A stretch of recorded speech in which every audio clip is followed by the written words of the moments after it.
Oke. Yang nggak ada emoticon, nggak ada available gitu ya?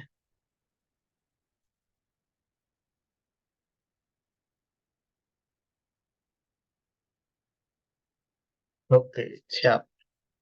Oke, jadi sebenarnya ini bukan webinar ya, mungkin lebih eh, kita diskusi lah, diskusi mengenai apa itu tentang sustainable social education, atau kita bisa artikan sebagai eh, pendidikan sosial yang berkelanjutan. Nanti kita akan bahas bagaimana sih bentuk dari apa ya sustainable education tersebut, atau seperti apa bentuk dari eh, pendidikan sosial atau sosial pendidikan yang berkelanjutan. Nanti ada tools-tools dan bagaimana kita sebagai generasi muda untuk bisa memberikan peran penting dalam bentuk social education atau sustainable social education. Saya share. Nah, kita akan berdiskusi mengenai tentang sebenarnya saya diberikan untuk kalau gini ngeliatnya nyaman nggak teman-teman? Yang bentuknya PDF nih soalnya. Kalau dari aku aman-aman aja sih, Kak. Begini ya. Ini lebih besar ya. Iya. Oke. Eh, ini ada sangkut pautnya mengenai platform komunitas social education, di mana di sini mengambil judul mengenai sustainable social education. Ya, ini saya ditulis tanggal 15 Juli ya, karena saya sebenarnya ngisi di tanggal 15 Juli, tapi karena ada agenda di tanggal 15 tersebut, maka saya tukar agendanya untuk di tanggal sekarang. Saya kira nggak usah perkenalan terlebih banyak ya. Ini eh, akun LinkedIn saya. Mungkin yang punya LinkedIn bisa kita melakukan sebuah koneksi untuk bisa lebih lanjut ya. Ini update waktu kemarin saya buat PowerPoint. Jadi di LinkedIn saya membahas mengenai defense, fisika, geofisika, simulasi, sama aerodinamik. Nah, ini about me, tentang saya. Jadi saya lulusan dari uh, fisika, kemudian lanjut di motion power technology atau teknik mesin di Universitas Pertahanan. Kemudian pengalaman kerjanya dulu saya sempat menjadi laborator asisten atau fisik laboratori asisten, asisten laboratorium di laboratorium fisika. Kemudian bekerja sebagai data modeling di bagian fisika bumi atau geofisika. Kemudian saya pernah sempat menjadi guru fisika di SMA, kemudian pernah menjadi branch manager atau manajer cabang dari tempat bimbingan. Kemudian sekarang saya bekerja juga sebagai asisten lektoral atau asisten dari dosen. Kemudian beberapa proyek yang saya ambil atau yang saya pernah alami yang berkaitan sama dunia sosial itu ada tiga ya. Eh, yang pertama adalah project manager mengenai teknologi di startup Chandra di Muka yang ada di Purwokerto. Kemudian project manager di kegiatan eh, lingkungan atau lapangan di studi program waktu S1. Kemudian project manager mengenai eh, kegiatan event di jurusan sekarang yaitu di Motion Power Technology Study Program. Eh, itu mengenai diri saya sedikit saya ulas untuk bisa lebih paham lagi. Baik, sebelum saya memberikan sebuah diskusi ya, saya ingin teman-teman semua di sini untuk bisa melakukan capture pada saat nanti kita sedang berdiskusi. Kemudian teman-teman silakan untuk membuat story di Instagram. Nanti tag Instagram CE yang nanti silakan ditulis mengenai langkah apa sih eh, yang memiliki sifat inovasi yang dapat kita lakukan sebagai generasi muda dalam melakukan pendekatan ke sustainability social education.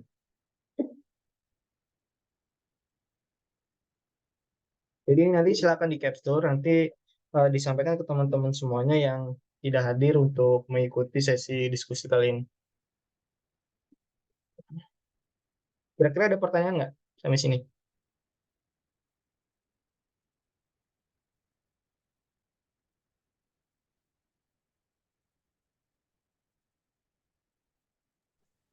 Teman-teman boleh di capture dulu ya. Kalau ada pertanyaan boleh raise hand atau langsung tulis di kolom chat aja.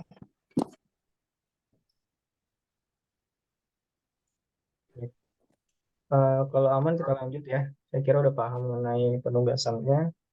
Eh, Kita lanjut mengenai what is the social education. Jadi eh, kenapa ngambil topik sustainable social education? Karena di era sekarang kita tidak asing lagi tentang atau mengenai istilah sustainable atau sustainability karena tingkat keberlanjutan ini menjadikan suatu kalimat untuk bisa melakukan sebuah pemikiran yang ke depan atau pemikiran yang lebih lanjut ke depan. Makanya sustainable atau sustainability selalu melekat bagaimana untuk bisa memberikan suatu kemajuan di ke depan seperti apa.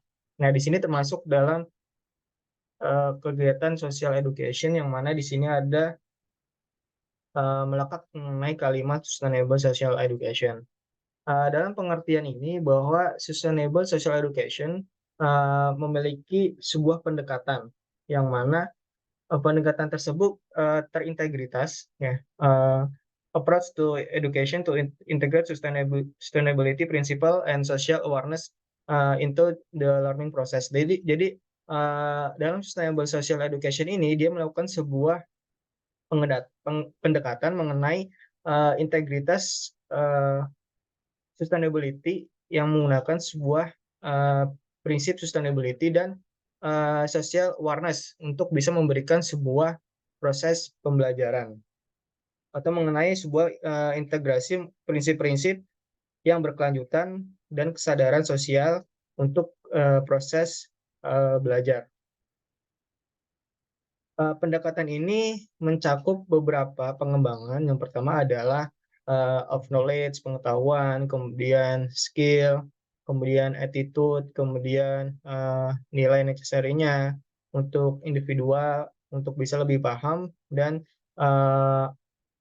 alamat sosial, serta adanya lingkungan yang menantang. Nah, sustainable social education ini nanti berkaitan mengenai hal-hal yang pengembangan dari pengetahuannya, kemudian skill, attitude, mengenai value necessary, kemudian uh, adanya sebuah address sosial, serta environmental challenge. Nah, di dalam sebuah social education, kita harus memiliki sebuah kunci elemen untuk bisa mencapai tingkat sustainable. Di sini yang pertama ada namanya environment awareness. Di mana environment awareness ini dia akan memiliki sebuah bonding atau keterkaitan antara sebuah sistem sosial serta adanya sebuah sistem lingkungan. Jadi adanya interaksi antara sistem sosial sama sistem lingkungan yang memiliki dampak aktivitas di mana manusia tersebut yang menduduki sebuah planet, dalam hal ini bumi, serta adanya sebuah kepentingan dalam bentuk praktek-praktek yang berkelanjutan. Karena di sini berkaitan sama environment, maka ini kan berkaitan sama lingkungan, yang mana kita harus melakukan sebuah kepedulian terhadap lingkungan. Kemudian critical thinking. Nah, critical thinking ini yang menurut saya wajib untuk bisa dimiliki oleh generasi-generasi muda sekarang. Bagaimana kita memiliki sifat keterampilan berpikir kritis untuk melakukan sebuah analisa problem-problem sosial serta lingkungan yang lebih kompleks. Kemudian bagaimana kita melakukan sebuah pertanyaan mengenai atau keterkaitannya dengan asumsi, kemudian bagaimana kita mencari solusi untuk permasalahan tersebut yang memiliki tingkat inovasi atau inovatif yang tinggi. Uh, Teman-teman yang mengikuti webinar ini bahwa dalam critical thinking ini maka siswa-siswa yang ada di sekolah sekarang itu dapat kita dorong untuk melakukan sebuah evaluasi informasi, kemudian mengembangkan argumen yang berbasis fakta atau bukti serta adanya sebuah pertimbangan sudut pandang yang berbeda. Apabila hal-hal tersebut dilakukan, maka kita bisa mencapai sebuah titik di mana seseorang itu memiliki sifat keterampilan dalam proses berpikir secara kritis untuk melakukan sebuah analisis di lingkungan kita termasuk di sosial dan, lingkungan. Kunci berikutnya adalah social justice, yang mana dalam social justice ini kita akan melakukan sebuah tindakan yang berupa promosi kesetaraan, inklusivitas, dan adanya sebuah keadilan sosial, yang mana, hal ini kita bisa digunakan untuk menangani problem-problem seperti, contohnya ada kemiskinan, kemudian adanya sebuah ketidaksetaraan, diskriminasi, dan hak manusia di, dunia sosial masyarakat.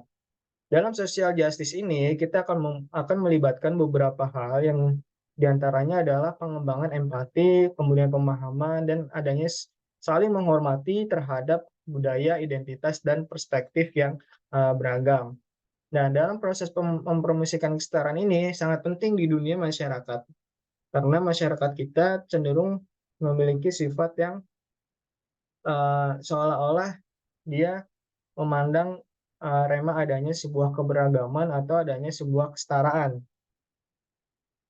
Yang berikutnya adalah aktif, citizenship, yang mana aktif citizenship ini kita akan memupuk, sifat kewarganegaraan yang aktif dengan melakukan sebuah pemberdayaan secara individual, yang mana kita bisa mengambil tindakan untuk bisa, terlibat secara aktif, bagaimana sih untuk bisa melakukan sebuah perubahan di dunia sosial serta lingkungan.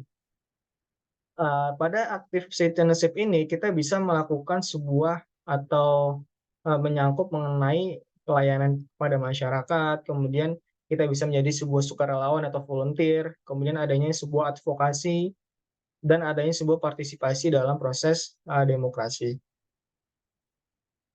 Kemudian, dari keempat, tersebut kita masih memiliki 3 kunci untuk bagaimana sih untuk bisa menginjak tingkatan sustainable social education.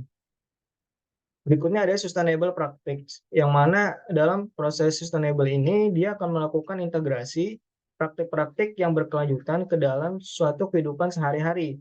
Seperti kita melakukan sebuah promosi konservasi energi dan sumber daya, pengurangan limbah, pilihan makanan yang berkelanjutan, dan konsumsi yang bertanggung jawab. Kenapa saya mengambil contoh ini? Karena, contoh ini adalah merupakan praktik yang berbentuk sosial yang kaitannya sama dunia lingkungan, yang mungkin kita bisa mudah untuk lakukan proses promosinya. Dalam social education, maka kita bisa melakukan sebuah convert convert atau, perubahan dari perilaku atau praktek-praktek tersebut untuk bisa memberikan, eee, apa ya, untuk bisa memberikan,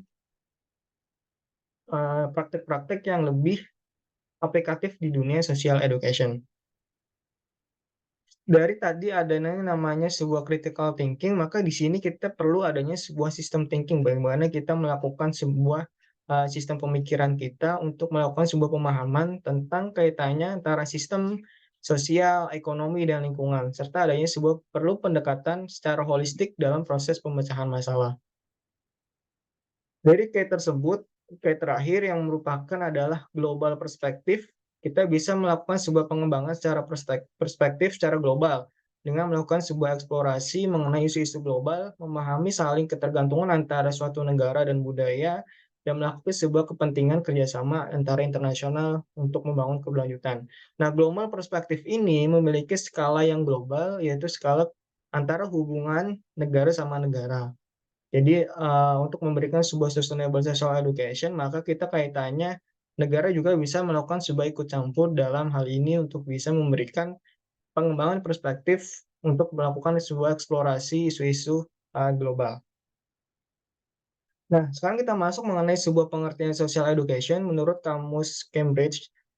Sosial itu ya kita ambil saja bentuk adjektif yang mana, relate mengenai sebuah aktivitas, dalam hal ini kita bisa melakukan sebuah pertemuan, kemudian, kita melakukan sebuah, eee, diskusi atau suatu perkumpulan dari setiap entitas atau individu, maka yang melakukan sebuah aktivitas, maka kita bisa dikatakan sebagai, sosial dalam jangka waktu tertentu.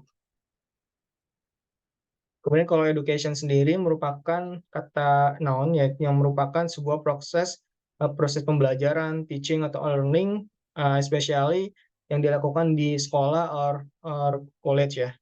Atau mungkin education ini menurut saya juga tidak, serta-merta untuk dilakukan, di sekolah atau kampus atau maupun lembaga, bersifat, resmi, namun dalam kehidupan sehari-hari kita selalu melakukan sebuah, sisi pendidikan atau education seperti kita, melakukan diskusi pada hari ini, kita merupakan, sesi di mana kita sudah menerapkan sesi pendidikan.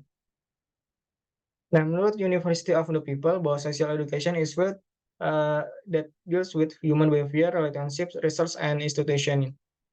Social education ini merupakan suatu lingkungan yang mana kaitannya antara human behavior, kemudian hubungan sama sumber daya serta adanya sebuah institusi. Di dalam social education, maka kita bisa melakukan pengembangan yang bersifat critical knowledge sama thinking. Critical knowledge ini merupakan kita bisa, peka terhadap pengetahuan, yang berkaitan sama dunia sosial pendidikan, karena kita, menggabungkan antara dunia sosial sama pendidikan yang pastinya itu akan memiliki tingkat, kesulitan sendiri karena semua, penduduk di Indonesia itu tidak semuanya peka terhadap, dunia pendidikan. Karena antara sosial dan pendidikan, kita terkadang, dapat memiliki dampak yang, berkebalikan.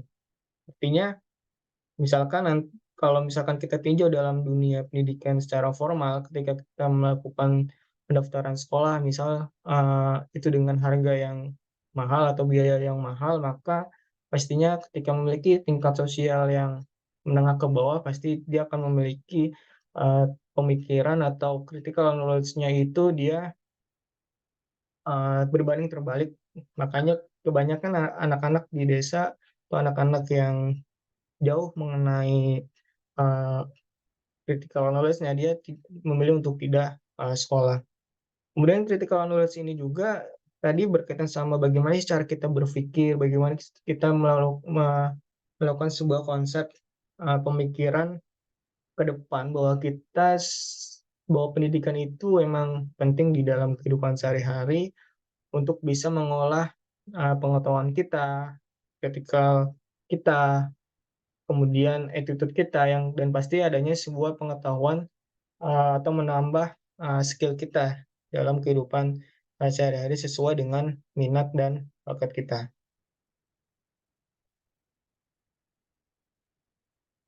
Sustainable, social education, maka kita bisa melakukan sebuah pengembangan dari keterbaruan atau sustainable development. Ada, 4 pilar mengenai sustainable development yang diambil dari UNESCO, di mana, 4 aspek tersebut memiliki sebuah fokus dari perbedaan, dimensi yang ada kaitannya sama sustainable development. 4 aspek tersebut kita tinjau dari society atau sosial, kemudian environmental, economic, sama culture. Nah, keempat ini menurut saya emang saling keterkait ya untuk di dunia sosial, itu pengembangan mengenai sustainable development, ke mana, tadi sosial sudah tak berikan contoh ketika kita dalam kehidupan, sosial yang di luar, dunia perkotaan kita bisa melihat mengenai kondisi-kondisi yang ada, di sana bagaimana situasi sosial, kemudian lingkungannya seperti apa, kemudian, bentuk ekonomiknya seperti apa, karena ekonomi ini menjadi dasar ketika kita melakukan sebuah, sesuatu hal. Karena, eee bisa kita artikan sebagai suatu bentuk dukungan atau sebagai bentuk kebutuhan yang memang harus dipenuhi terlebih dahulu untuk, mmm, melakukan sebuah peningkatan ke kebutuhan selanjutnya. Kalau kultural atau budaya ini, sangat sangat terkait karena setiap manusia itu memiliki kehidupan yang berbudaya. Jadi dalam hal ini budaya itu dia memiliki identitas dari seseorang atau, ciri khas dari seseorang tersebut untuk dikatakan sebagai, kultural atau berbudaya. Dalam pengembangan ESD atau Education for Sustainable Development, adanya sebuah kebutuhan utama, yang dirasakan oleh masyarakat. Untuk bagaimana sih menyelesaikan tantangan yang dihadapi oleh, suatu planet atau dalam hal ini adalah bumi. Di sini kembali lagi saya mengambil sebuah, bentuk dari lingkungan. Berbagai aktivitas manusia dari waktu ke waktu dia akan mengalami sebuah dinamika atau perubahan yang kaitannya sama ekosistem bumi yang tidak dapat diubah, dan sekarang kehidupan manusia berada dalam suatu bahaya. Sangat penting bagaimana untuk bisa mengatasi masalah lingkungan, ekonomi, dan sosial untuk menyelesaikan masalah pemanasan global. Dalam proses, pencapaian tingkat perkembangan dan meningkatkan sistem pendidikan, maka kita perlu adanya sebuah dorongan investasi dalam dunia pengetahuan. Nah, pada, siang hari ini teman-teman telah melakukan sebuah investasi yang disebut sebagai investasi pengetahuan. Tidak semua, teman-teman di luar sana mendapatkan sebuah materi mengenai eee, sustainable Social Education. Nah, teman-teman sudah melakukan sebuah investasi dan bisa bergabung dengan CE, itu merupakan suatu bentuk investasi dalam bentuk pengetahuan. Bagaimana sistem pendidikan terus menunda-nunda harapan di berbagai tingkatan, namun hal ini perlu ditingkatkan untuk tidak dapat diabaikan. Adanya sebuah pembangunan pendidikan yang berkelanjutan atau Education Sustainable Development dalam industri budaya SD, yang tepat harus melakukan sebuah adopsi yang memainkan peran penting dalam meningkatkan sistem pendidikan tersebut. Jadi, education for sustainable development itu sangat penting untuk, bisa meningkatkan pendidikan yang berkelanjutan. Nah, pasti teman-teman nggak asing untuk mengenai sustainable development goals, yang mana di sini ada 17. Eee, yang pertama adalah no poverty ya, tingkat kemiskinan di sini nanti kita akan mengambil 2 poin, yaitu nomor pertama sama, nomor 4 yaitu quality, education. Yang pertama kaitannya sama kemiskinan, kemudian yang keempat mengenai sebuah kualitas dari, pendidikan. Dalam Sustainable Development Goals di poin keempat mengenai Sustainable Development SDG 4 tentang Education Goals, di sini 2030 dia mencanangkan mengenai a plan of action for people, planet, and prosperity. Di mana these goals-nya are indivisible and encompass economy, social, and environmental dimension. Di sini kita bisa memastikan bagaimana pendidikan yang berkualitas dan inklusif dan adil, serta melakukan sebuah promosi kesempatan belajar seumur hidup bagi semua orang. Kenapa kok belajar seumur hidup? Karena menurut saya belajar itu nggak ada batas waktunya ya, kapan kita bisa berhenti belajar, itu tidak ada batasnya. Kapan pun kita bisa mulai dan kapan pun ya kita berhenti tergantung dari, orang tersebut mau belajar secara seumur hidup ataupun tidak. Karena bagi saya, hal sekecil pun ketika kita melakukan sebuah interaksi terhadap atau sesama orang di luar, maka kita dapat melakukan sebuah proses, belajar. Kita bisa mendapatkan pengalaman dari orang lain, kemudian kita, dapat mengaplikasikan dalam sehari-hari, maka itu bisa, dikatakan sebagai proses, belajar. Maka dalam hal ini, eee, proses belajar itu bisa dilakukan secara seumur hidup.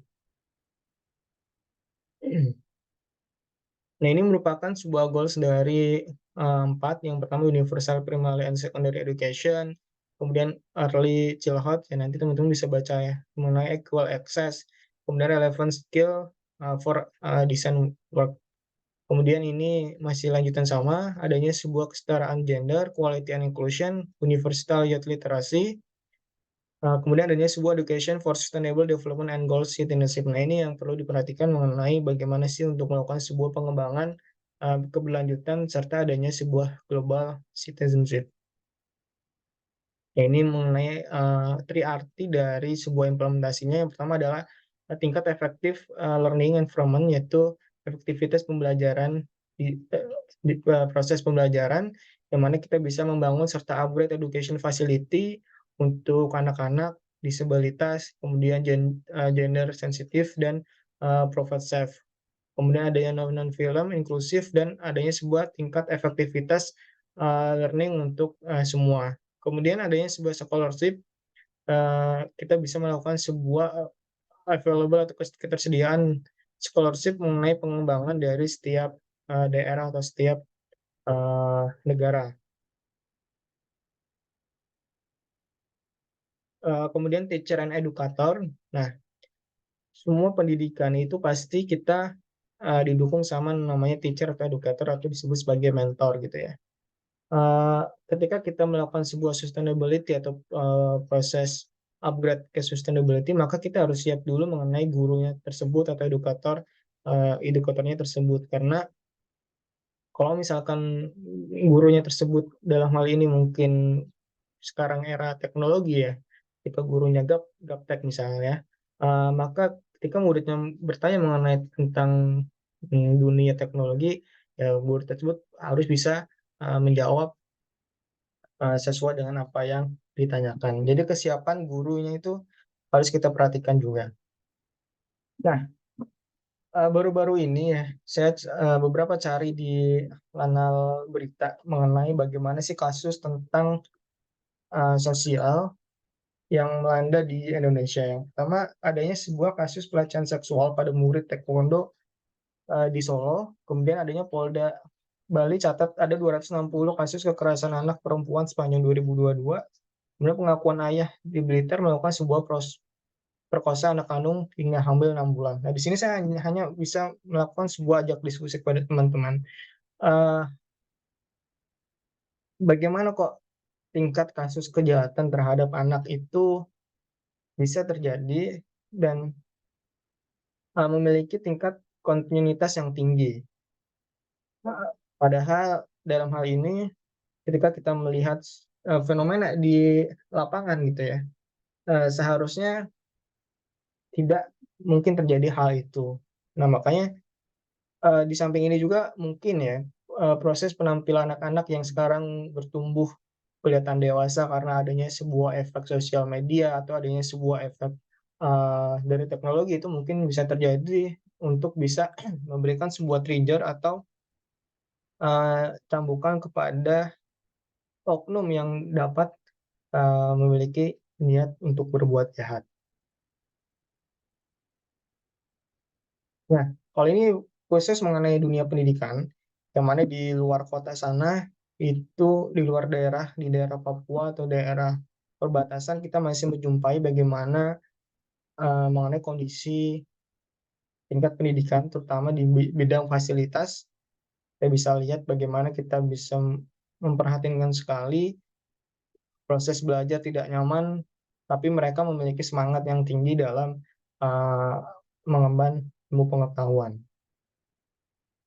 Kalau kita lihat mengenai struktur demografi Indonesia, maka didominasi oleh pendidikan usia produktif, yaitu usia 15-64 sebanyak 68,7% dari total penduduk pada tahun 2019. Ya, ini diambil tahun 2019. Nah, ini merupakan proyeksi penduduk Indonesia tahun 2030 berdasarkan kelompok usia dan jenis kelamin.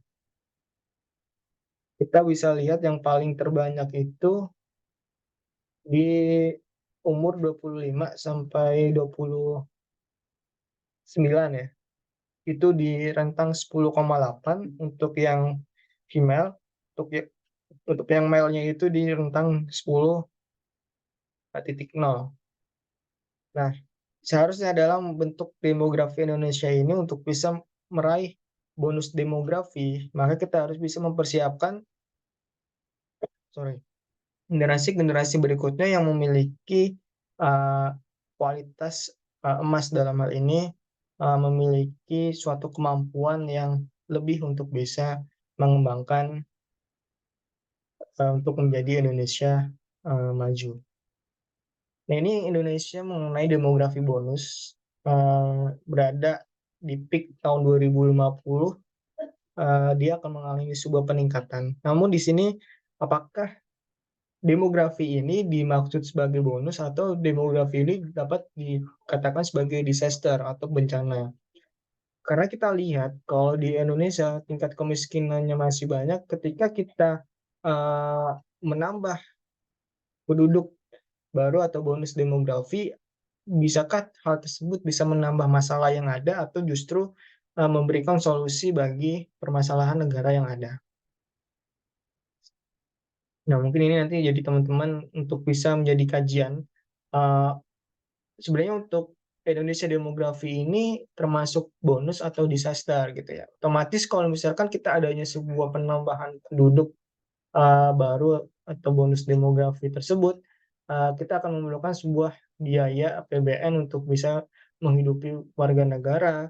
Kemudian pastinya kita akan memiliki masalah yang lebih kompleks mungkin, karena ini masih sifatnya prediktif ya, nanti bisa juga bersifat positif ketika bonus demografi tersebut kita siapkan secara matang, gitu ya, dengan cara, pembentukan atau pengembangan, terkait mengenai manusia-manusia yang akan menjadi sebuah, bonus dari, demografi tersebut.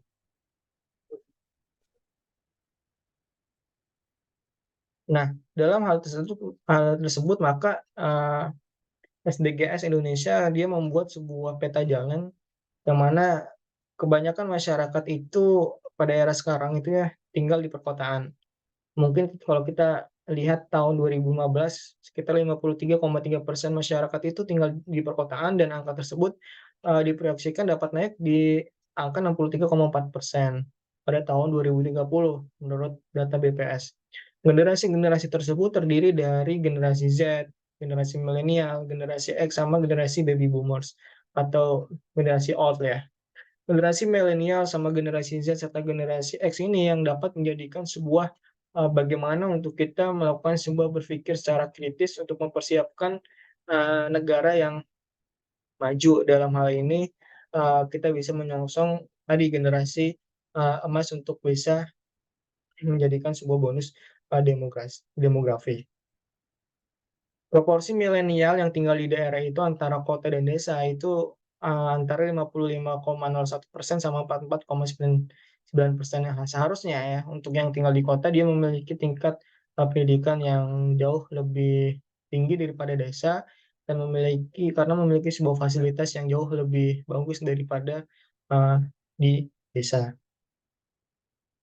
Ini merupakan sebuah, bentuk dari grafik bagaimana dalam bentuk DGS ini melibatkan manusia dan lingkungan secara bersamaan, yang merupakan sebuah sifat alamiah jika dia terdapat kesenjangan antara sebuah proyeksi yang bersifat baseline dengan targetnya. Nah, kondisi sekarang tersebut tuh ada di sini, maka dia akan mengalami sebuah, peningkatan ketika, SDGs ini kebijakan SDGs ini diterapkan. Jadi, proyeksi dari SDGs Indonesia itu terjadi pada tahun, 2030. Kalau ini adanya proyeksi WHO, dari hal tersebut ini maka akan terjadi sebuah skenario yang disebut sebagai skenario intervensi dalam melakukan sebuah, penutup proses kesenjangan. Balik lagi ke pendidikan, apa sih yang kita atau menjadi sebuah penyebab rendahnya mutu pendidikan di Indonesia? Bisa ambil dari Agustang, dari paper yang telah ditulis, ada 3 yang menurut saya ini adalah sebuah, eee, 3, 3 tingkatan atau 3 bentuk, yang bersifat segitiga ya. Yang pertama adanya efisiensi, kemudian adanya sebuah standarisasi pengajaran serta efektivitas. Kalau kita lihat efisiensi, apakah pendidikan di Indonesia sekarang dia bersifat efisien atau tidak gitu ya. Kemudian adanya sebuah standarisasi pengajaran, yang mana di Indonesia itu sempat saya mengalami sebuah perubahan, kurikulum secara bergonta-ganti yang dari hal tersebut pasti kan kita berpikir adanya sebuah atau tidak adanya standarisasi dalam proses pengajaran. Kemudian tingkat efektivitasnya, apakah, jam-jam yang telah diterapkan dalam proses sekolah itu efektif atau, tidak. Dari hal tersebut maka kita bisa melakukan sebuah breakdown. Yang pertama adanya rendahnya sarana fisik yang bersifat fasilitas atau gedung, yang tadi kita bisa lihat contohnya yang mana di daerah-daerah pedesaan atau daerah-daerah perbatasan dia memiliki tingkat, eee, fasilitas yang kurang memadai gitu. Atau di desa-desa mungkin, sekolah-sekolahnya itu masih sedikit, kemudian ruang kelasnya masih sedikit. Kemudian adanya sebuah rendahnya kualitas guru. Nah, rendahnya kualitas guru ini menjadi salah satu, sebuah, hal penting untuk bisa bagaimana sih untuk meningkatkan atau, eee, melakukan sebuah akselerasi mengenai mutu pendidikan yang ada di Indonesia. Makanya sekarang kan ada namanya sekolah-sekolah guru yang lebih lanjut gitu ya. Ada namanya pendidikan profesi guru untuk bisa melakukan sebuah peningkatan pengetahuan terhadap uh, kualitas dari guru tersebut. Kemudian adanya rendahnya kesempatan pemerataan pendidikan. Nah, menurut saya juga ini menjadi hal penting karena di Indonesia tersebut pendidikannya itu tidak rata gitu ya, mulai dari antara pokoknya terjadi kesenjangan antara di mungkin kita tinjau dari desa maupun kota dia akan memiliki sebuah kesenjangan yang tidak rata mengenai kesetaraan pendidikan. Kemudian, nah ini yang menjadi garis bawah atau menjadi headline untuk rendahnya kesejahteraan guru gitu ya. Guru kita gajinya itu, karena saya pernah jadi guru, jadi saya sedikit bocorkan waktu itu saya pernah jadi guru di SMA setelah baru lulus sebelum melanjutkan studi, itu kisaran gajinya itu hanya 500 atau 200 ribu dalam satu bulan. Jadi kalau misalkan guru tersebut sudah melakukan sebuah atau sudah memiliki keluarga, maka pasti hal tersebut tidak dapat mendukung dalam kehidupan sehari-hari atau sisi ekonominya. Nah, ini harus kita perhatikan bagaimana tingkat kesejahteraan guru tersebut. Makanya terkadang banyak guru-guru yang melakukan sebuah protes. Walaupun solusi yang sekarang ada yang mana untuk melakukan sebuah sertifikasi guru untuk bisa menjadi PNS atau CPNS itu kan harus sekolah dulu ya, atau harus terdata dulu di Dapodik. Untuk di pendidikan, untuk di agama itu ada namanya simpatika. Jadi harus terdata terdahulu, harus ngabdi berapa lama, kemudian baru kita bisa diangkat menjadi guru PNS atau CPNS. Karena adanya sebuah mungkin rendahnya kualitas guru, rendahnya sarana fisik, sama adanya sebuah ketidakperataan proses kesempatan pendidikan, maka di sini akan menghasilkan sebuah prestasi siswa yang rendah. Jadi siswa itu tidak memiliki pengembangan ke arah lebih lanjut atau keberlanjutan, sehingga akan mengalami sebuah decretion atau rendahnya prestasi siswa. Kemudian didukung adanya rendahnya sebuah relevansi pendidikan dengan tingkat kebutuhan. Nah, itu semua kita bisa pengaruhi dengan adanya sebuah mahal biaya pendidikan. Nah, mahalnya biaya pendidikan ini menjadi sebuah kunci atau yang menjadi sebuah pertimbangan ketika kita lihat sisi ekonomi dari suatu dari suatu penduduk atau dari suatu masyarakat yang memiliki tingkat ekonomi yang berada di uh, menengah ke bawah. Jadi contoh aja kita ambil ketika kita mau berkuliah gitu ya. Uh, karena kan kalau berkuliah identik dengan biaya mahal, maka banyak orang-orang tidak melakukan sebuah berlanjutan ke tahap kuliah, namun dia akan menghasilkan sebuah langsung bekerja supaya bisa menghasilkan uh, biaya karena kebutuhan. Nah, dari hal tersebut, maka kita bisa lihat bagaimana sih rata-rata IQ warga negara di ASEAN. Ya, di Indonesia itu memiliki atau peringkat ke-10 ya, paling tidak satu tingkat lebih jauh daripada Timor Leste. Rata-rata IQ orang Indonesia itu sekitar 78,49 dengan populasinya itu 275,5 juta. Nah, uh, sekedar informasi kalau saya kan sekarang kuliah di Universitas Pertahanan, yang mana dalam syarat dari untuk bisa masuk ke Universitas Pertahanan itu dia harus memiliki IQ kurang lebih 150. Nah, dari hal tersebut maka dari Universitas Pertahanan itu dia akan mencari sebuah talenta terbaik yang ada di Indonesia yang dimiliki oleh pemuda-pemuda di Indonesia. Sedangkan kalau kita lihat di sini ya rata-rata orang Indonesia berdasarkan saya dapat dari data itu sekitar 78,49. Yaitu menurut saya kecil gitu ya karena menempati posisi ke-10 yaitu urutan kedua dari bawah.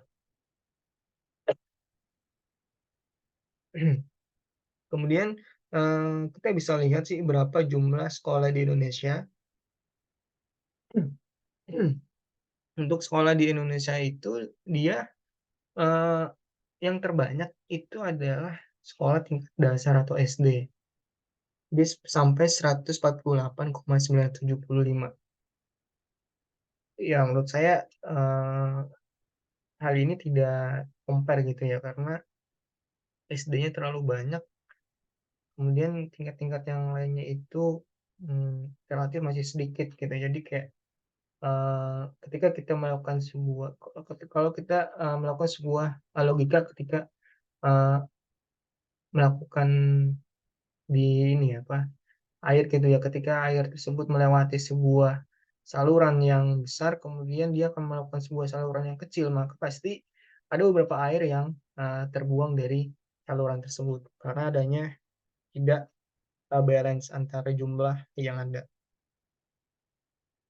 Nah, ini merupakan sebuah, tingkat lulusan orang Indonesia,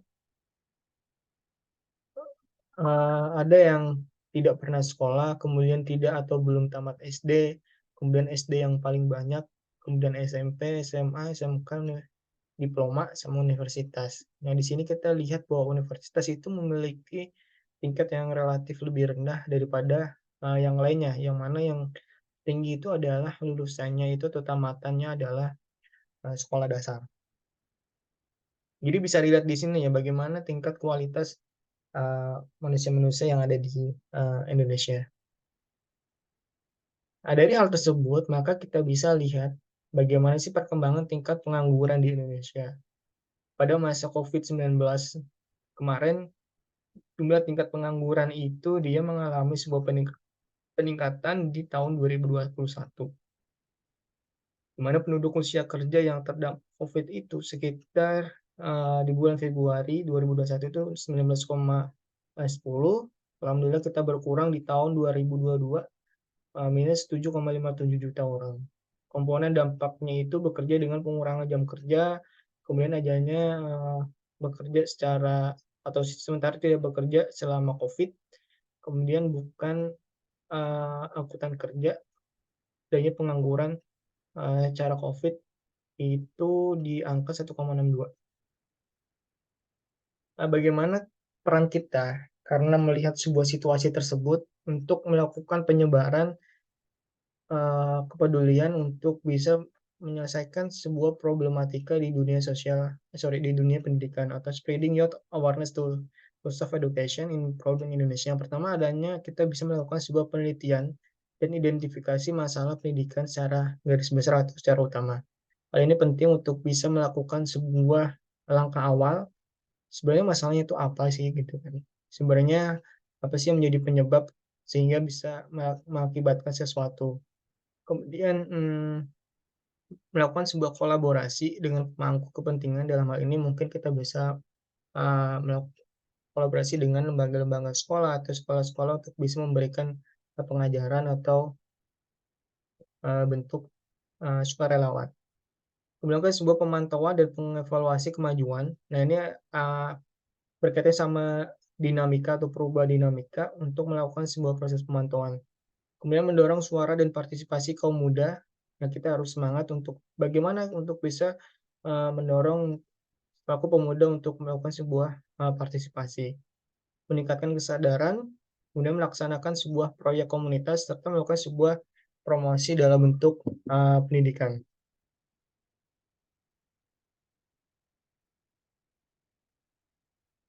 Ini peran pemuda, yang pertama kita dapat, menjadi aktivis dan advokat pendidikan, melakukan sebuah inovator dan kreatif, melakukan sebuah pelaporan perubahan sosial, memantau dan mengevaluasi kemajuan, sama ya tadi, melaksanakan proyek komunitas, relawan dan sukarelawan, serta adanya sebuah untuk menjadi pengajaran dan, mentor. Nah, kalian beruntung untuk bisa masuk ke Cendekiawan Education karena di sini kita bisa dilatih untuk bagaimana, melakukan sebuah inovasi, kemudian, kita melakukan sebuah imajinatif, kemudian kita bisa berpikir secara kritis. Semalam saya ikut beberapa rapat departemen gitu ya, untuk bisa melakukan sebuah, inovasi konten apa sih yang harus kita lakukan, eee, konten apa sih yang harus kita ciptakan untuk bisa melakukan sebuah spreading atau, penyebaran ke arah lebih baik dengan cara berpikir kritis, kreatif, serta kepedulian, dan yang paling penting adalah kita menggunakan sebuah rasa untuk bisa melakukan sebuah awareness atau tingkat kepedulian. Dari hal tersebut maka kita bisa mengendalikan bagaimana emosi kita dalam dalam diri sendiri, kemudian tingkat keberanian kita sampai mana, kemudian adanya sebuah IQ dan EQ untuk yang seimbang. Jadi antara pengetahuan sama spiritual itu kita seimbang. Nah, mungkin itu saja yang dapat saya sampaikan mengenai diskusi kali ini. Silakan apabila ada yang ditanyakan.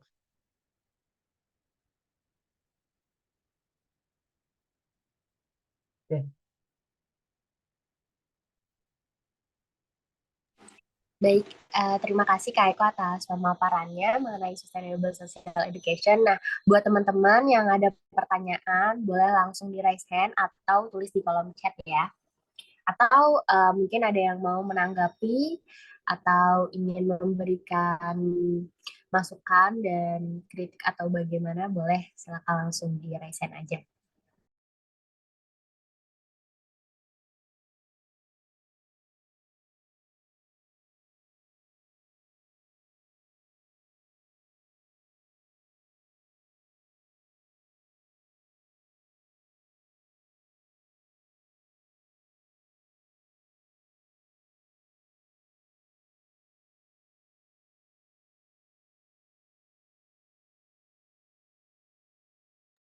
Boleh?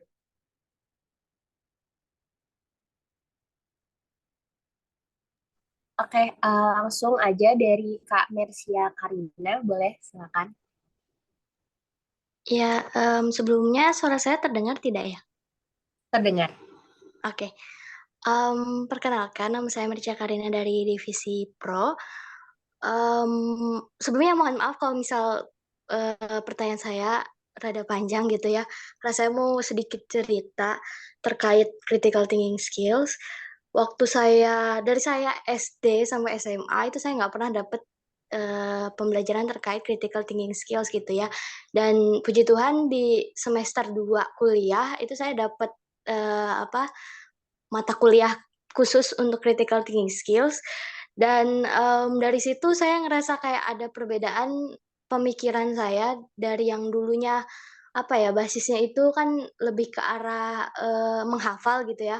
Terus pada saat kuliah itu saya diwajibkan untuk entah itu menulis esai ataupun apapun itu ya, pemikiran-pemikiran itu harus wajib ada sisi critical thinking skills-nya gitu.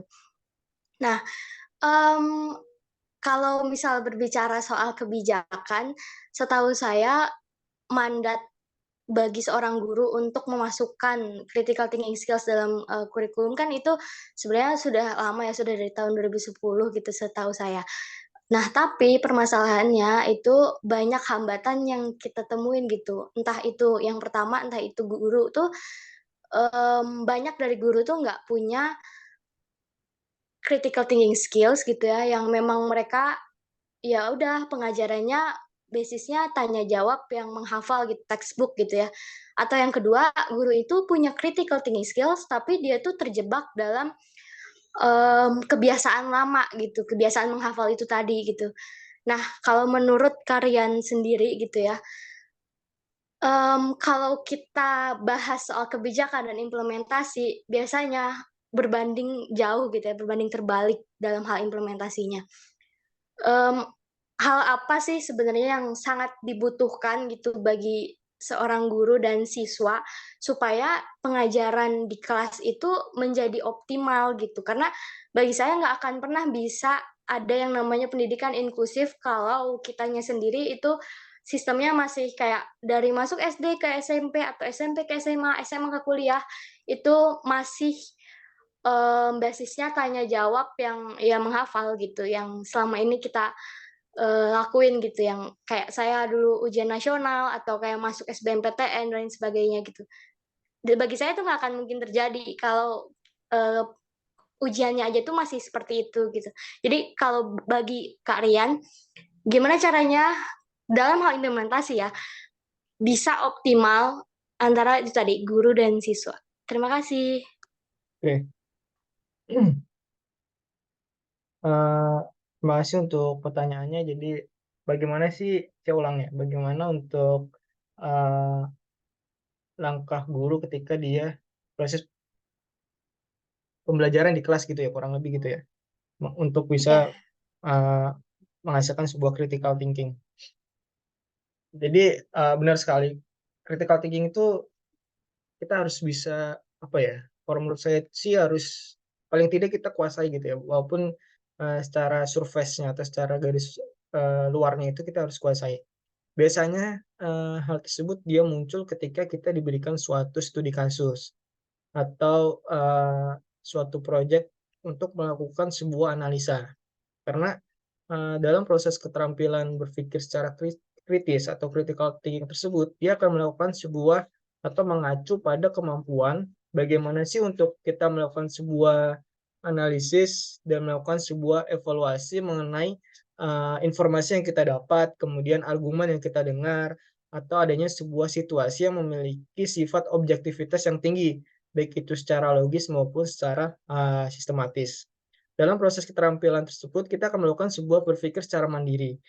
Jadi siswa tersebut ketika kita melakukan sebuah atau dilakukan studi kasus begitu ya, maka siswa tersebut dia akan melakukan sebuah pemrosesan di otaknya untuk melakukan sebuah analisis,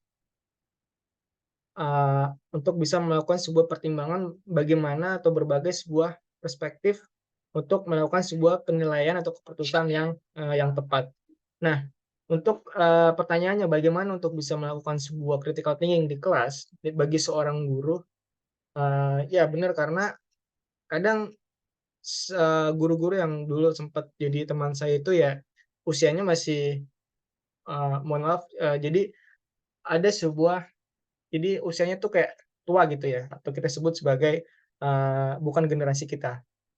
Nah, generasi yang di atas kita dia akan ya cenderung statis gitu ya, antara ketika di kelas dia belajar, ya udah kita misalkan tulis di papan tulis, kemudian membaca, kemudian disediakan sebuah tanya jawab. Jadi waktu itu saya pernah, karena saya sempat beberapa bulan gitu menjadi guru gitu ya, sebelum melanjutkan studi, eee, saya menerapkan bagaimana sih untuk bisa membangun daya pikir secara kritis dari siswa yang ada. Dulu itu saya mengajar tentang fisika, ya sedikit tentang matematika. Di dalam saya proses pengajaran fisika, karena kalau fisika kita lebih gampang ya, karena dia memiliki sifat keterampilan atau adanya sebuah eksperimen gitu ya. Ketika kita melakukan sebuah eksperimen, maka siswa-siswa tersebut dia bisa melakukan sebuah pemikiran yang lebih kritis atau pemikiran yang lebih tajam. Contohnya misal, ketika melakukan sebuah eksperimen, suatu bola itu dilemparkan dari ketinggian tertentu, maka dia akan terjadi sebuah pemantulan. Di situ banyak siswa yang tanya, kenapa kok bisa terjadi pemantulan? Kenapa kok dalam proses pemantulan itu ada beberapa seperkian detik dia memantul, kemudian dia kembali lagi dalam posisi yang stabil atau statis. Itu mungkin yang pertama yang kita bisa lakukan sebagai guru adalah melakukan sebuah eksperimen untuk bisa memberikan sebuah studi case kepada siswa, sehingga dia bisa mendorong untuk berpikir secara kritis. Kemudian yang kedua, selain adanya sebuah eksperimen dalam bentuk studi case, kita bisa melihat untuk bisa memberikan sebuah deskripsi suatu bentuk benda atau sebuah shape gitu ya, sebuah elemen yang ada. Kalau misalkan kita mendeskripsikan mengenai sebuah handphone gitu ya.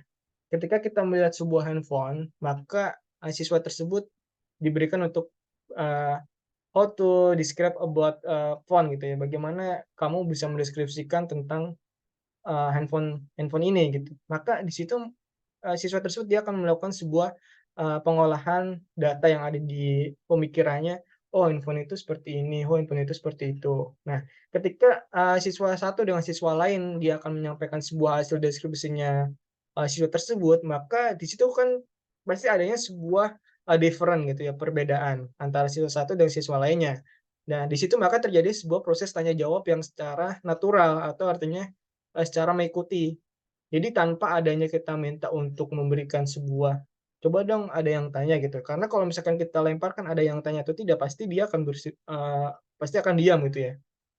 ya kalau anak sekarang kalau misalkan tanya jawab itu kan biasanya di akhir gitu ya. Di akhir proses pembelajaran selesai. Ketika gurunya memberikan sebuah ada yang tanya, pasti tidak karena mungkin anak tersebut ingin pulang cepat atau pengen istirahat cepat gitu kan. Atau mungkin ketika ada yang tanya akan diberikan omongan kepada teman yang lain, kok kamu sosokan tanya sih, kita kan mau pulang cepat. Nah, hal-hal tersebut yang mungkin bisa menjadikan sebuah bentuk latar belakang juga kenapa kok sebenarnya proses tanya jawab itu tidak eee, harus dilakukan dalam proses pembelajaran selesai. Tapi ketika kita dalam proses pengajaran itu, siswa boleh bertanya dan ketika selesai maka kita bisa melakukan sebuah proses studi kasus tadi, eksperimen maupun adanya proses deskripsi. Sebenarnya banyak hal yang dapat kita lakukan ketika kita menjadikan sebuah posisi jadi guru terhadap siswa. Yang kunci pertamanya itu adalah interaktif gitu ya, untuk interaktif. Jujur memang saya bukan jurusan pendidikan ya, karena saya jurusan murni dan sekarang pun tidak mengambil jurusan pendidikan tapi lebih ke murni juga. Tapi karena pengalaman saya di lapangan tersebut mengajarkan di usia kelas 10 itu usia berapa ya? Pokoknya di antara kelas 10 sampai kelas 12 saya pernah merasakan untuk mengajar di tingkatan tersebut sampai pernah dimintain untuk mendampingi siswa untuk mengikuti olimpiade sains.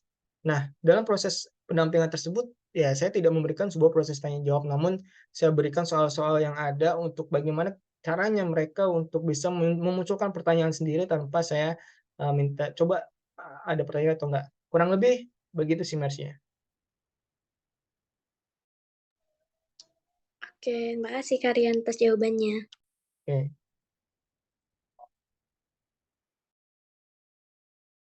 ada lagi?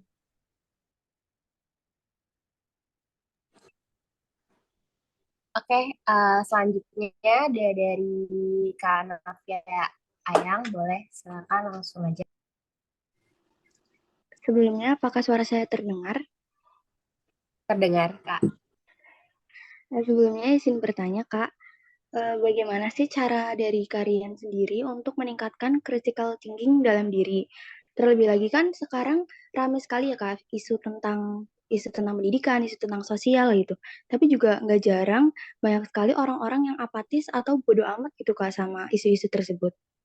Jadi gimana kalian strateginya meningkatkan critical thinking untuk menghadapi isu-isu tersebut? Terima kasih. Oke. Eee, Pertanyaan bagus, bagaimana sih untuk bisa menumbuhkan critical thinking gitu ya. Eee, Kalau di dalam, eee, diri saya sendiri gitu ya, saya jadi balik cerita kenapa kok C itu ada atau Cendekiawan Education ada itu berawal dari proses berpikir critical thinking juga. Kalau kalau kita lihat situasi Pemalang ya, mungkin Pemalang itu nggak jelek-jelek amat, namun ada beberapa, bagian yang menurut saya tingkat pendidikannya itu tidak terlalu tinggi, artinya dia memiliki tingkat kapasitas yang masih di bawah dengan daerah-daerah lain. Dari hal tersebut maka muncul tingkat awareness atau kepedulian. Jadi untuk kita bisa peduli terhadap environment atau lingkungan sekitar, maka di situ muncul namanya sebuah critical thinking. Jadi critical thinking tersebut muncul dari permasalahan yang ada, tadi ya, kasus yang ada. Kemudian kita diminta untuk proses, analisis atau dari adanya sebuah informasi yang ada, maka kita diminta untuk melakukan sebuah proses analisis atau mungkin dari, argumen yang berbeda, maka kita atau situasi secara objektif yang secara berbeda, itu maka kita bisa melakukan sebuah, memunculkan proses, critical thinking tersebut. Nah, dalam proses, critical thinking tersebut saya memunculkan ketika ada sebuah kasus atau, problem atau masalah, maka, saya langsung berpikir bagaimana sih bentuk analisisnya, atau berpikir secara kritis melibatkan, bentuk penguraian atau masalah atau informasi yang saya dapat, baik itu secara kompleks maupun, eee, secara general gitu ya. Dari hal tersebut maka, saya harus bisa melakukan sebuah, downgrade atau pemetaan ke bagian-bagian yang lebih kecil untuk bisa memahami komponen-komponen yang mendasari hal tersebut. Nah, dari hal tersebut maka kita bisa memunculkan tingkat berpikir kritis atau critical thinking tersebut. Karena apa? Karena kita melakukan pemeriksaan terhadap fakta, bukti, dan adanya sebuah asumsi yang terkait dengan situasi atau argumen yang ada. Kemudian dari analisis yang ada, saya menumbuhkan dengan melakukan sebuah evaluasi, kemudian kesimpulan, dan akhirnya jatuh pada proses pemecahan masalah atau problem tersebut, sehingga munculnya cendekiawan education. Mungkin itu kenapa saya atau bagaimana cara untuk menumbuhkan critical thinking. Yang pertama tadi kita harus memunculkan tingkat kepedulian terlebih dahulu ya. Dalam hal ini mungkin di dunia social education, dari kepedulian, kemudian kita akan berpikir secara gap gitu ya. Adanya sebuah masalah, kenapa sih kok bisa terjadi kayak gini? Kemudian dari situ kan pasti kita akan keberlanjutan nih secara kontinu untuk berpikir selanjutnya. Harusnya nggak begini. Kemudian apa sih yang bisa kita lakukan, kemudian bagaimana kita untuk melakukan tersebut, siapa saja yang didapatkan atau bisa diajak untuk bisa melakukan hal-hal yang bisa menyelesaikan gap atau permasalahan tersebut. Mungkin itu secara sederhana. Terima kasih, Kak. Oke, sama-sama. Oke, baik. Satu kesempatan lagi untuk penanya. Ditunggu sampai pukul 15.16. Ditambah 2 menit deh. Oke. Ada Karian Chandra, boleh silakan. Baik, sebelumnya suara saya terdengar jelas. Terdengar jelas. Izin bertanya, Kak. Seperti yang kita ketahui, yang sedang ramai ini adalah di dunia pendidikan tentang guru ya. Jadi kan ada program baru dari Kemendikbud yaitu tentang marketplace guru. Nah, untuk program ini menurut Kak Eko, apakah program ini akan menjadi solusi atau mempersulit guru? Terima kasih. Marketplace guru ya. Menurut saya itu program yang mungkin bisa ngedongkrak proses kualitas dari guru tersebut. Sedikit cerita mengenai guru. Kalian tahu nggak mengenai selain marketplace gitu ya? Waktu itu saya pernah ikut seminar conference di Astra di Jakarta. Di sana ada pembicara yang berkaitan sama dunia AI gitu ya. Ada platform yang menyediakan mengenai Educate. Educate tersebut dia platform yang menjadikan AI itu bisa menjadi guru, atau AI itu bisa menjadi teman dari guru tersebut. Jadi ketika guru tersebut memberikan sebuah kelas, guru tersebut tanpa adanya pusing-pusing untuk datang ke kelas, atau dia hanya bisa create kelas yang ada, kemudian si botnya tersebut atau AI yang tersebut dia akan otomatis untuk bisa memberikan pembelajaran yang ada, termasuk proses laporan-laporan yang ada. Dan menurut saya untuk yang tadi yang disampaikan sama Rian mengenai hal tersebut, menurut saya salah satu tools yang mungkin ya dapat meningkatkan kualitas dari guru tersebut sih. Baik, Kak. Terima kasih. Oke. Oke, baik. Sudah ada 3 pertanyaan tadi dari Kamersia, Kanovia Ayang, dan juga Kak Rian. Mungkin sebelum ditutup, apakah Kak Rian mau menambahkan satu penanya lagi atau bagaimana? Itu tadi ada yang angkat tangan kalau nggak salah ya. Iya, ada yang angkat tangan. Boleh. Boleh yang Boleh terakhir ya? kali ya. Karena saya belum istirahat nih habis kuliah. Oke, mau langsung dijawab di sini atau mungkin mau lanjut di grup aja? Boleh langsung jawab. Oke, boleh untuk yang kesempatan terakhir dari Kak Reno, silakan. Baik, terima kasih sebelumnya. Namun ini di sini saya tidak ingin bertanya sih, ingin lebih menjawab pertanyaan dari Kak Rian tadi mengenai marketplace guru kan. Oke. Nah, menurut saya itu marketplace guru itu akan malah berdampak negatif terhadap bidang pendidikan di Indonesia. Karena apa? Karena ketika marketplace itu, sistem marketplace diterapkan, maka di situ akan muncul yang namanya itu sistem kolusi. Karena apa? Karena kan marketplace guru itu memberikan kuasa lebih terhadap sekolah untuk dapat merekrut guru seperti apa yang mereka butuhkan. Nah, bisa jadi ketika sistem itu diterapkan, maka ada guru-guru itu yang memiliki orang dalam gitu di sekolahan itu. Maka hal itu akan membuat guru-guru yang berkompetensi itu akan kalah dengan guru-guru yang memiliki orang dalam di sekolahan tersebut gitu. Mungkin itu saja. Terima kasih. Oke, baik. Terima kasih untuk tanggapannya. Mungkin Karian mau menambahi atau gimana?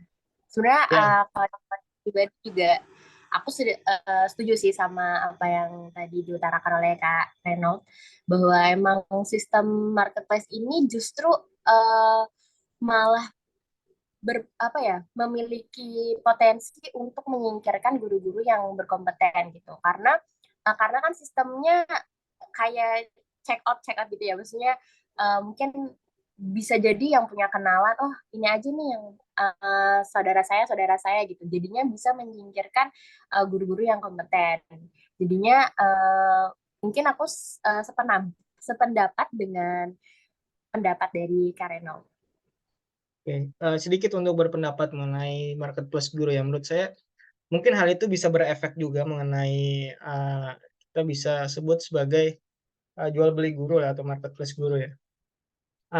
Kalau misalkan sama orang dalam ya, menurut saya dimanapun berada masih kaitannya di negara Indonesia, itu pasti hal akan selalu terjadi gitu ya, baik itu secara di dunia politik maupun di dunia guru ya, atau mungkin dunia pendidikan gitu ya.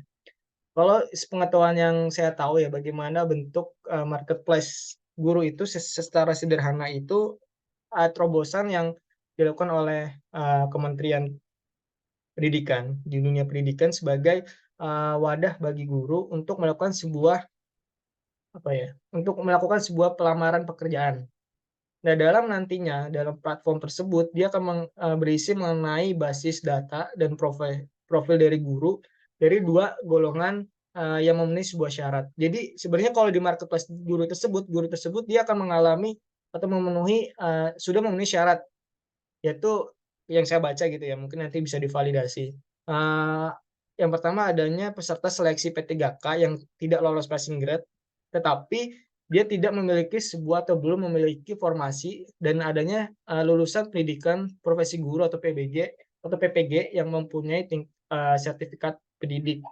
Nah, nanti dalam prosesnya tersebut, guru itu nanti diseleksi, kemudian yang memang seleksinya tersebut atau belanja tersebut tidak dilakukan di daerah pusat atau daerah, namun dari sekolah atau lembaga yang membutuhkan tenaga didik tersebut. Mungkin praktek-praktek tersebut selalu ada gitu ya, mengenai orang dalam. Dan menurut saya orang dalam tersebut ya di Indonesia masih susah atau sulit untuk dihindarkan. Karena itu masalah umum gitu kan.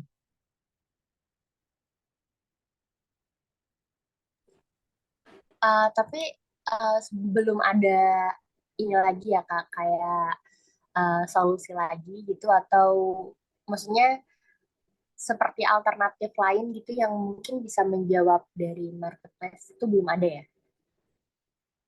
Wah, Iya maksudnya kan saat ini kebijakannya kan kayak marketplace guru tuh. Nah itu belum ada kebijakan baru lagi ya, atau mungkin alternatif lain tuh belum ada ya? Maksudnya masih finalnya di situ. memang kalau kita lihat dampak negatifnya sih memang tadi ya seperti yang Renald jelaskan ya. Karena itu bisa terjadi orang dalam juga bisa. Karena walaupun kita menggunakan sebuah sistem, ya sistem kan bisa diakali kan. Nah, ketika kita melewati orang dalam pasti aja bisa paling untuk bisa ikut. Tapi overall menurut saya kalau kita lihat tidak eh, tidak melihat sisi negatifnya, menurut saya itu sebuah solusi yang ada untuk bisa bagaimana melakukan sebuah kesejahteraan bagi guru. Karena kita kalau misalkan nggak ada sistem tersebut atau marketplace tersebut ya, yang lulusan pendidikan. Sekarang untuk daftar jadi guru, kita harus bisa mencari sekolah yang ada dan itu pasti lewat jalur dalam. Sedikit mungkin tidak, sekolah yang open recruitment guru itu tidak banyak gitu ya, tapi, lewat dari mulut ke mulut. Dan itu sempat pernah saya rasakan dan, teman saya rasakan juga. Nah, ketika di sekolah membutuhkan guru ya, dia hanya lewat orang dalam tanpa adanya sebuah, proses pembelajaran. Atau sistem marketplace ini kita bisa lihat seperti sistem Superproof. Platform Superproof itu dia menyediakan guru, kemudian ketika, ada siswa yang membutuhkan, maka kita bisa beli guru di sana dan memberikan sebuah kursus atau, bimbingan atau les. Mungkin semacam-macam itu. Oke, baik atas paparannya kalian. Oke, sebelum diakhirin, mungkin kalau misal teman-teman masih ada yang ingin bertanya atau ingin menanggapi, boleh kita lanjut di grup aja ya teman-teman. Nah, karena waktu sudah menunjukkan pukul 15.25, maka kita sudah sampai pada penghujung acara. Sebelum ditutup, mari kita mendokumentasikan terlebih dahulu diskusi kita pada hari ini. Oh ya, buat tugas yang tadi diberikan oleh Karian Eko, jangan lupa untuk dibuat story ya teman-teman. Yang penugasan tadi, apakah udah pada di screenshot semua?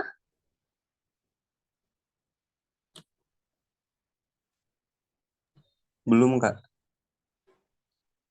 Oke, mungkin nanti bisa dari PDF yang di grup itu kan sudah di-send oleh Karya, nanti di SS kembali lalu dibuat story ya teman-teman, dan ditulis langkah inovasi apa yang dapat dilakukan sebagai generasi muda dalam pendekatan sustainability social education. Oke, untuk yang belum absensi boleh absensi di kolom chat yang sudah aku bagikan linknya, atau nanti aku share kembali di grup. Oke, untuk dokumentasi aku hitung dalam hitungan 3 secara mundur nih teman-teman yang bisa, untuk teman-teman yang bisa on cam, boleh dinyalakan kameranya. Sebentar aja teman-teman untuk dokumentasi.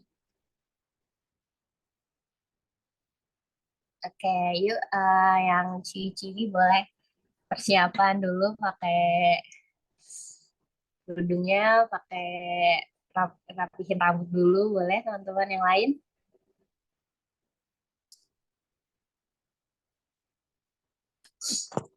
Oke, mungkin untuk teman-teman yang tidak bisa on cam, boleh dikasih reaction ya. Oke, aku tunggu sampai, oke, aku hitung. Ayo, ini untuk yang slide pertama. 1, 2, 3. Baik, sekarang lanjut ke slide kedua. Oke. Ayo reaction-nya teman-teman. 1, 2, 3. Oke, baik. Terima kasih teman-teman sudah meluangkan waktunya untuk ikut diskusi pada siang hari ini. Selamat melanjutkan aktivitas, jaga kesehatan, dan jangan lupa bahagia. Terima kasih. Thank you semuanya.